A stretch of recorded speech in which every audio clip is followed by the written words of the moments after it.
Si tu sais que tu as des tensions au niveau du diaphragme ou du mal un peu à respirer, potentiellement, ça aussi, ça vient de tension dans le diaphragme, d'accord? Ou même si tu sens que ton ventre bouge pas très bien, tout ça, c'est des signes qui peuvent t'aider donc en venant libérer le diaphragme. Si tu as aussi éventuellement tendance à la constipation ou des douleurs un peu abdominales, même chose, libérer le diaphragme, ça va t'aider. Le diaphragme, c'est quoi? C'est le muscle qui est en gros entre mes mains, qui longe les côtes ici et qui va faire la séparation entre le thorax et l'abdomen. Ce muscle-là, c'est le muscle de la respiration. Ce qui, à l'inspire, ce muscle va se baisser, ce qui va avoir tendance à pousser mon ventre vers l'avant. Donc c'est pour ça que quand j'inspire, mon ventre se gonfle et qu'à l'expire, à l'inverse, donc mon diaphragme qui est descendu va remonter, ce qui va relaisser de l'espace à mon ventre va re-rentrer et mes poumons se vident. Donc ça va donner,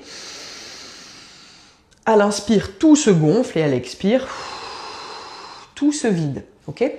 Donc pour venir libérer le diaphragme, je vais te montrer deux exercices. Un exercice qu'on appelle le stomach vacuum, qui va en fait venir faire comme un étirement du diaphragme. Ce diaphragme va remonter, va permettre de redonner un petit peu de mobilité dans mes viscères, dans mon ventre, et donc ça va aider à faire lâcher aussi les tensions qu'il y a sur le diaphragme.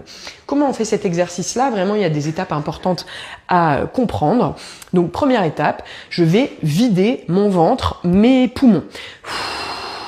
Une fois que j'ai vidé, je vais boucher ma bouche, je ferme ma bouche et je bouche mon nez. Je te conseille pour les premières fois de vraiment pincer ton nez, comme ça l'air ne peut pas rentrer.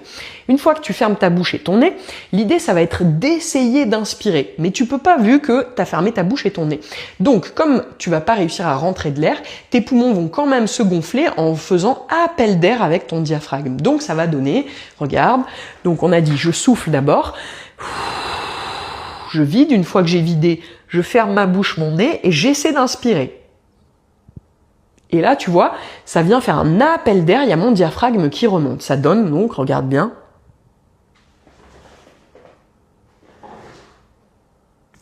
Je maintiens tout le temps que je peux comme ça et quand je peux plus, je relâche et normalement, le premier réflexe que tu vas avoir vu que tu avais vidé tout ton air, ça va être d'inspirer pour regonfler tes poumons, ok?